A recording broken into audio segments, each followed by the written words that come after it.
नमस्कार. गेल्या 2 दिवसांपूर्वी माझ्या ब्लॉगस्पॉटवरती एक बोंब नावाची कविता मी अपलोड केली होती.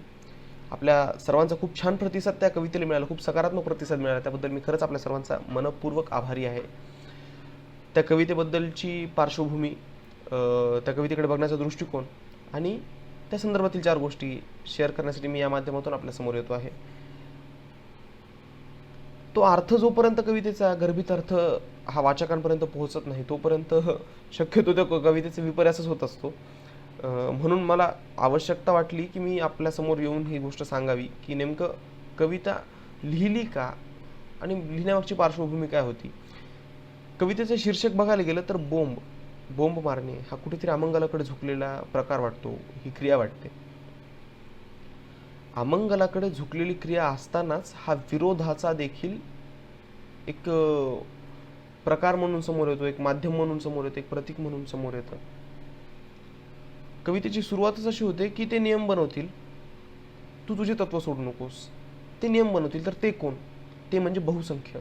मुळात एक गोष्ट इथे लक्षात घेणं गरजेचं आहे की ते बहुसंख्य म्हणजे कुठल्याही जातीचे नाही आहेत, कुठल्या धर्माचे नाहीत, कुठल्या वर्गाचे नाहीत, कुठल्या वर्णाचे नाही आहेत.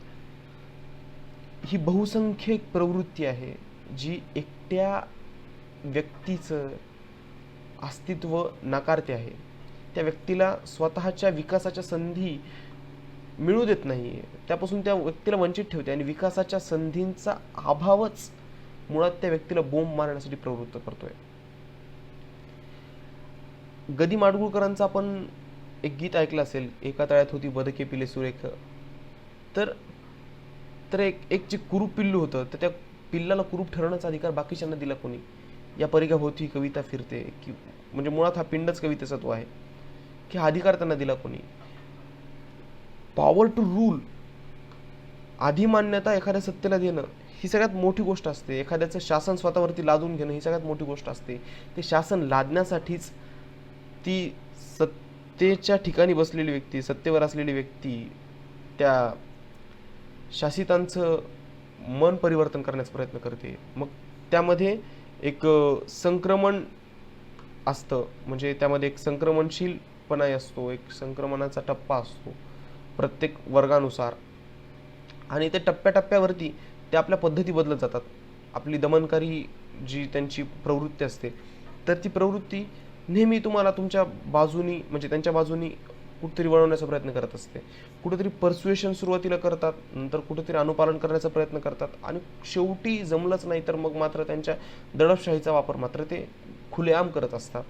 यामध्ये तू तुझी तत्व सोडू नकोस हे सांगताना कवीला असं सांगायचं आहे की त्याच्या दमनशाहीने किती जरी टोक गाठलं तरी देखील तुझी तत्व तू फक्त सोडली नाहीस ना, तर मात्र तुला त्यांना विरोध करण्यासाठी वेगळं माध्यम शोधण्याची काही आवश्यकता नाही आहे.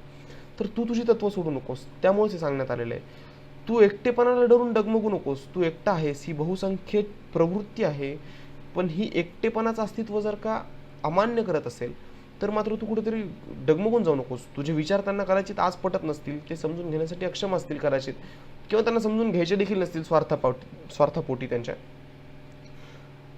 त्यामुळे तू खचून जाऊ नकोस. तू एकटा आहेस ही भावना तुझ्या मनामध्ये प्रबळ होऊ देऊ नकोस, की म्हणजे त्या गोष्टीमुळे तुझ्यामध्ये काहीतरी न्यूनता निर्माण होऊ देऊ नकोस. हे सांगण्यामागचं कारण आहे. तर ते तुला चूक समजतील, सुरुवातीला प्रवाहाबरोबर वाहण्याचे सल्ले देखील देतील. हे तुझं मत परिवर्तन करण्याचा त्यांचा आरंभीचा टप्पा आहे. तुझं मत परिवर्तन झालं तर बरं आहे, नाही झालं तर मात्र ते एक एक टप्प्याने पुढे सरकणारच आहेत. तर आता हे त्यांची नैतिकता जी त्यांना वाटते, तरी अनैतिक जरी असेल तरी पण नीतिमत्ता बनवण्याचा प्रयत्न करतील. तर त्यामुळे तू तुझ्या मूल्यांना एकदा एका पट्टीवर मोज, एका पट्टीवरती तिचं परीक्षण कर की ती पट्टी असेल मानवी मूल्यांची, की आपले मूल्य हे नैतिकतेला अनुसरून आहेत का? त्यांची अनैतिकता ही नीतिमत्ता आणि नैतिकता यांच्यामधला फरक हा महत्त्वाचा हाच की नैतिकता ही व्यक्ती केंद्रित असते आणि नीतिमत्ता ही समाज केंद्रित असते. तर समाज एखाद्या तत्वाला जर का योग्य ठरवण्याचा निकष मानत असेल तर मात्र कुठेतरी व्यक्तीची अनैतिकता नैतिकता याचा फरक त्या नीतिमत्तेवर पडताना दिसून येत नाही. अर्थात समाज व्यक्तींचाच बनलेला असतो, पण बहुसंख्याकडे झुकणारी ती प्रवृत्ती आहे. तर त्यामुळं ते प्रस्थापित बनतील आणि त्यांना तुझं वर्तन कदाचित विद्रोही वाटेल. विद्रोही हा शब्द कदाचित त्यांना वाटेल म्हणून आलेला आहे. कवितेचा पिंड मुळात विद्रोही म्हणजे लगेच विद्रोह म्हणजे या टप्प्यामध्ये या प्रकारामध्ये वर्ग करू नका त्या कवितेला. तर त्या प्रस्थापितांना तुझं वर्तन कदाचित विद्रोही वाटेल. मग त्यांना वाटेल की हा विद्रोह करतो आहे, म्हणून तुझं तत्वाला चिकटून राहणं हे त्यांच्यासाठी विद्रोही असण्याचं कारण आहे. आता मुळात काय की तू तुझी निष्ठा इथे बदलली नाही पाहिजेस. तू तुझ्या तत्वांवर अडिग राहिलं पाहिजेस. ते स्वतःवरती डाग न लागण्याची काळजी घेतील, पण तू स्वतःला व्यापक बनव. तू स्वतःला व्यापक बनव अर्थात डाग हा छोटा असतो त्या मोठ्या रंगापेक्षा. त्यामुळे तू स्वतःचं व्यापकत्व, स्वतःचा गडदपणा इतका तुझ्यामध्ये निर्माण कर त्या तत्वाच्या केंद्रीकरणानं की तुझ्या गाढेपणापुढं, तुझ्या गडदपणापुढं ते स्वतः डाग बनवू लागतील आणि तू त्यांच्याच रंगाला डाग बनव. इथं इथं सगळ्यात पहिल्यांदा ही बंडखोरी इथं दिसलेली आहे. नियमांना पहिल्यांदा, नंतर इथं दुसऱ्यांदा. आता ते डाग न पडण्याची काळजी घेतानाच तुझा आवाज देखील दाबतील.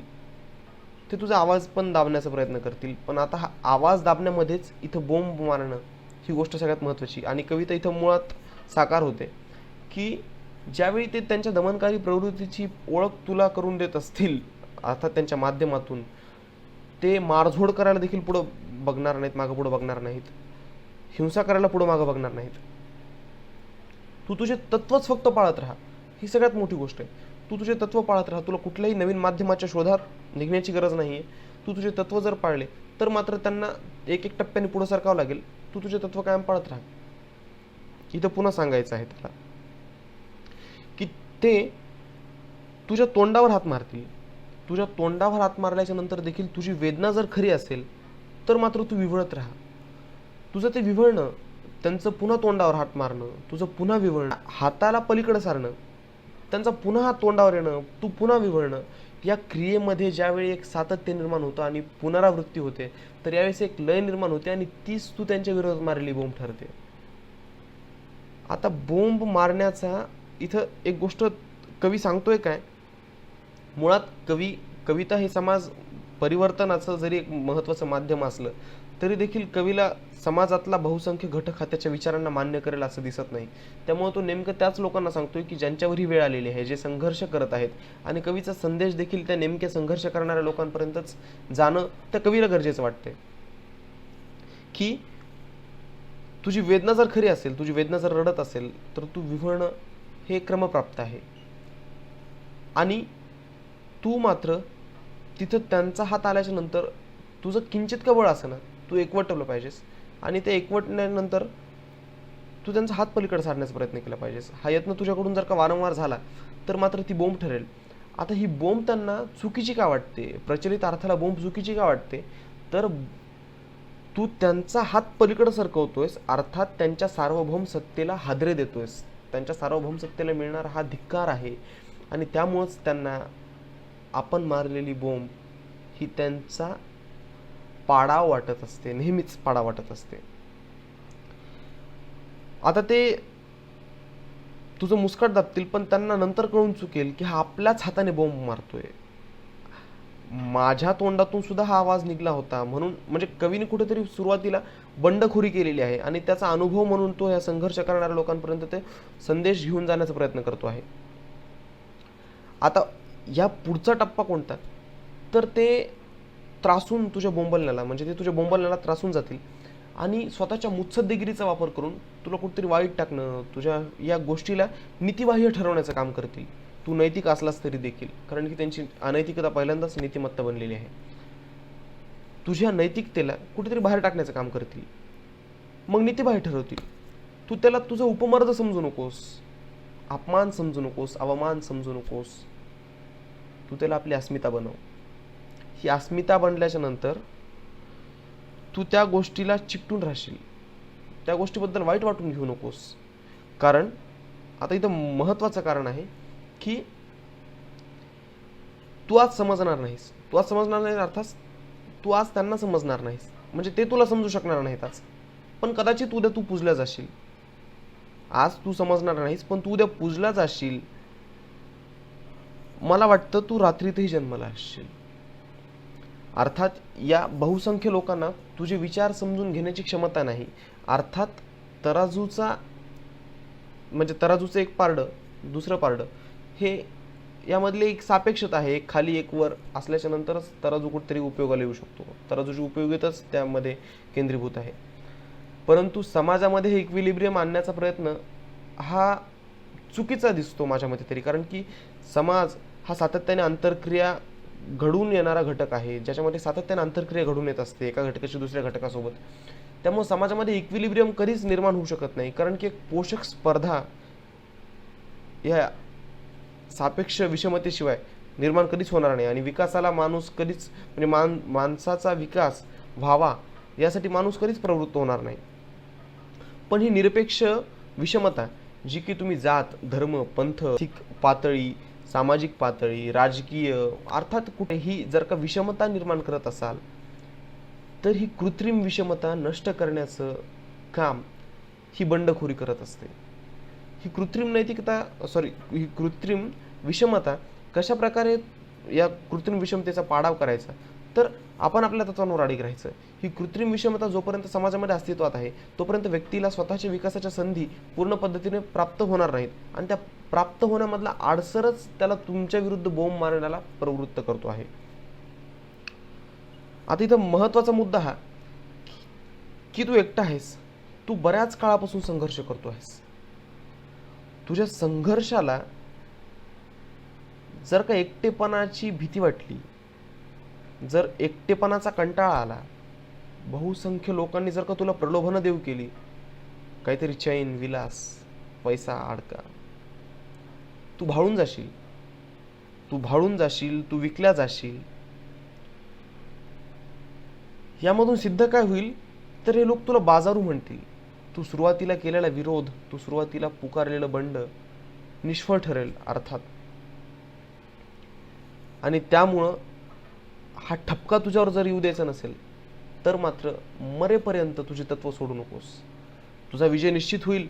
अर्थात तू कधीतरी मरणोत्तर देखील जिंकू शकशील, पण पैसे घेऊन विकल्या जाऊ नकोस, धनाच्या लोभापायी बाटल्या जाऊ नकोस.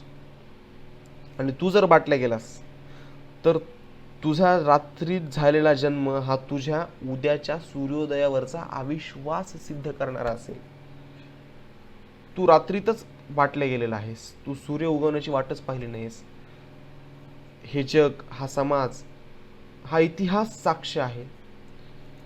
अशा कित्येक रात्री आल्या, असे कित्येक सूर्योदय झाले. हे सूर्य खेचून आणल्या गेले.